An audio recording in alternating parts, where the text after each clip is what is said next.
Cilat janë shenjat e para që tregojnë se një adoleshent ka vështirësi në komunikim, realisht edhe e pengojnë në shoqëri? Zakonisht, vështirësitë apo mosrrjedhshmëria të folrit shfaqet në moshën 2 deri në 6 vjeçare. Kjo është periudha më kritike e shfaqjes së mosrrjedhshmërisë, e të disa persona kalon, po të disa tjerë i përcjellin gjatë gjithë jetës. Është e rëndësishme që personat prindërit, kujdesaret e personave me këto vështirësi, sapo t'i hasin ato, sapo t'i vrejnë ato, me u konsultu me një profesionist të fushës, po në anën tjetër, kur mbrim në një stad të pjekurisë, apo një moshën e adoleshencës, mundohemi që adoleshentët me i vo të vetëdijshëm për atë si çka po ju ndodh,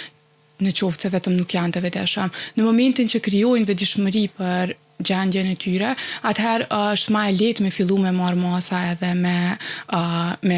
trajtu, ose në anën tjetër vetëm me kontrollu gjendjen e tyre, mosrrjedhshmërinë e tyre, në rast se është belbzem, po në rastin e vështirësive të tjera apo çrregullimeve të tjera logopedike, gjuhësore që vijnë,